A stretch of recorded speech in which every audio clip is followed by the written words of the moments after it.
Hello everyone and welcome to my little showcase of the recent buff to the top path bomb shooter. Basically what happened is that if you cross path it with the bottom path, the frags got a ton more damage. So basically already a 202 bomb shooter got the frags damage increased from 1 to 2, and then the 302 and 402 got the damage increased from 3 to 6. So basically a double.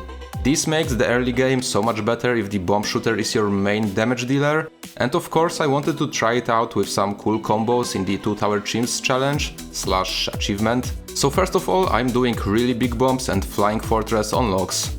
Originally this was done on resort in update 38 by Crabbar, and later on this was also done on scrapyard by Daekhurn, or however you pronounce this. The middle game was probably so much harder back then, now it's gonna be a breeze with this huge damage spike. The issue with this combo is that bomb shooter start is possible on only a very low number of maps, because base bomb is just garbage, it shoots slow and doesn't do a lot of damage. But once you get to the frag bombs it becomes much more manageable. The other issue is that you need to pop around 40 Moab, and really big bombs is not the greatest single target damage dealer. This is mainly due to the fact that the frags can't hit the primary target, so they are basically useless. Luckily logs is a super long map, so Never Miss is easily handling that. Once I had both Never Miss and really big bombs, the next big step was to afford Spectre, which usually happens on round 49. Depending on the price of your second tower in Flying Fortress combos, sometimes it's 49, sometimes it's a bit later, but 49 is surely a big roadblock a lot of times, because of the huge number of different sorts of Bloons. Anyway, I afforded the Spectre and then it was pretty much GG. Spectre solves everything up to Flying Fortress on most of beginner maps. Sometimes you have to do some intense micro, but on logs you can just mostly lock it in place and be good to go. On round 87 I had enough cash to buy Flying Fortress, and then it was a GG, because nothing stood a chance against it. A very simple combination, the most difficult part was surely the early game, before affording ace, as it required a lot of micromanaging. And then once you already have the ace and don't have Never Miss bot yet, you still have to micromanage, but it's not as annoying. There are 4 horsemen of incredibly easy alt maps, and the last one missing for that combo was Cubism. I checked if the bomb start had been done there before, and it indeed was, so I hopped right into it. It was super easy, maybe even easier than logs, because of the cooler overlaps. I also tried this on 4 circles, but there I failed miserably. First of all I spent like 20 minutes figuring out the start, and then when I got to round 40 it turned out I don't have enough damage. It would have worked with Bloon Impact, but I didn't have it unlocked in my challenge, so I had to restart. This time planning to settle for Bloon Impact Flying Fortress. But for whatever reason now I couldn't do the start at all. I even had the recording as a help, but I just couldn't hit the same pixel that worked before. I still have the recording, so maybe I will return to that at some point, but for now this combo just have 4 map completions. Other maps where bomb shooter starts are Tinkerton and Sulphur Springs I think, but I have not really tested them, so feel free to try it out. Anyway, this round was pretty identical to the logs one, round 40 was pretty tight, round 49 I afforded Spectre, and at the end of round 87 I afforded Flying Fortress. Very easy once again. Well, it's mostly all the same for the Flying Fortress stuff in general, because ace just does most of the work. But here it was rare because this combo barely had any completions. Usually if you want to do a combo that has not been done before, you have to go to some weird maps like Town Center or Luminous Cove or whatever.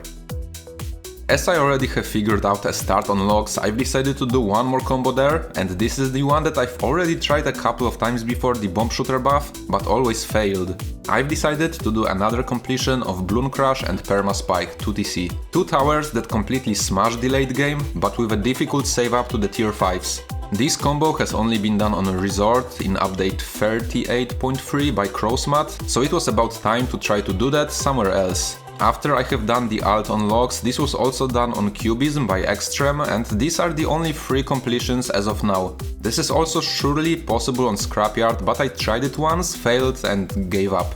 But feel free to try it yourself. The issue is that the deadly spikes are super annoying to use, because if you retry last round, you lose your spike pile from previous rounds, meaning that you basically have to black border everything before you can afford perma spike. You fail one round and you have to restart entire run, so that's really annoying. The placement of the spike factory is also very crucial. You wanted to lay the spikes right next to the first lane in a way where Bloons can't hit them when passing next to it, but Moabs can. Bloon impact is great against Bloons but terrible against Moabs, so the trick is to pop the Moabs with the spikes and clean the insides with bomb shooter. Sounds easy on paper, but doesn't always work that well, as you have to preserve as much of the spike pile as possible for camo rounds as well. Rounds such as 51 with a lot of camo ceramics or round 56 with a bunch of camo rainbows are the two main dangers here. In the 50s I turned auto start off to be able to plan ahead each round. Whenever I knew that the round would have Moabs, I would lay some of the spikes on close to be able to heavily damage them early on. Other than that, I would just target them on smart, which would throw the spikes further towards the exit. Bloon impact would mostly take care of everything that's not a camo or a Moab, but even against a Moab you would sometimes get some juicy frags damage if there were other Bloons nearby. Before the buff you would leak too much regular Bloons, which would use too many spikes, and then you would usually die on round like 51. It's always really scary to watch Bloons crashing right into the spike pile and waiting to see if they survive or not.